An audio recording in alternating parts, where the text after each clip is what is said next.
Valentine's Day, 1998.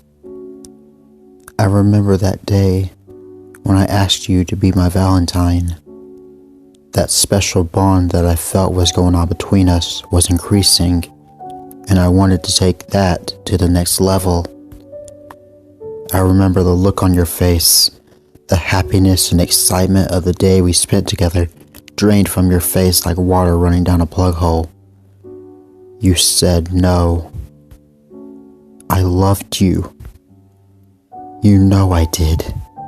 So why would you do this to me? Why? I remember when you walked away into the crowd of lovers. I sat on the bench, crying. I walked home on my own. No one was at home to comfort me after what you did. I remember waking up and looking at the patterns of my cuts from last night.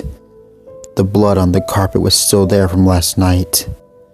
The writing on my bedroom walls was still there. Why? The writing said, all written in blood. I remember 2 weeks later, I saw you on the street with another man, much younger and better looking than me. The pain just grew and grew. Everything we had done together had just been thrown away by you. Every time we fucked, you told me that you loved me and me only. I remember when I walked down that alley and that gang of thugs mugged me and killed me. I died thinking of you as the knife plunged into my chest, ending my life with pain in my heart as the knife dug deeper into me. I could feel the life slipping away. The sheer pain was excruciating. I remember at my funeral, my friends and family were there. My mother was crying. My father was comforting her. I looked around, but couldn't find you anywhere. When I died, it wasn't nice.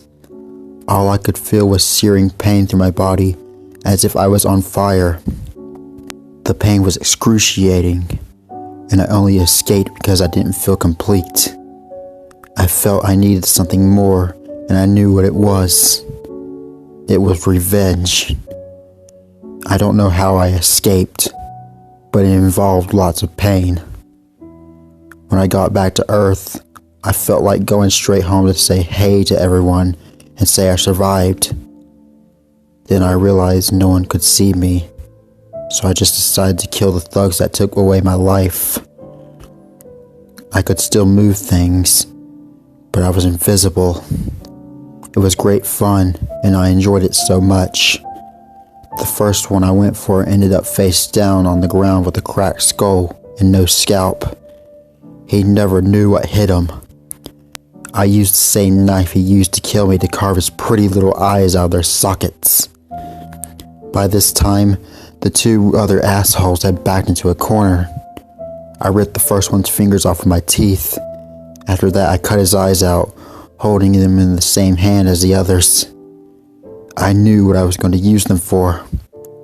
I was going to make a necklace for you. With the second shuddering in pain on the floor and the third in tears, I felt the rush and became even more violent.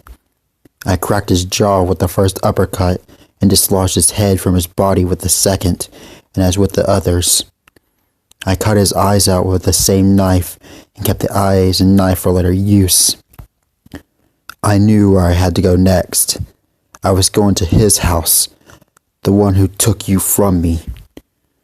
I was going to be less forgiving to him.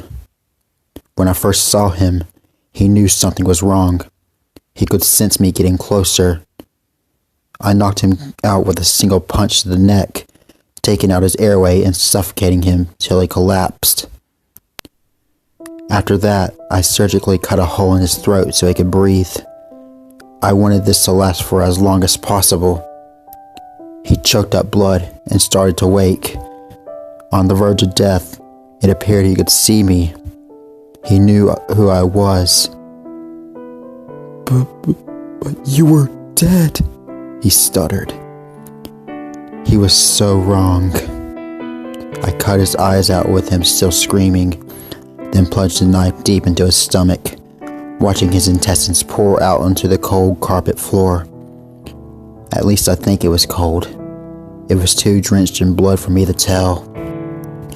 I felt better after this, but still not complete. I was still missing something. It was you. I needed you. I would never be complete without you. So I set off for your house, whistling to myself along the way. I was happy for some reason.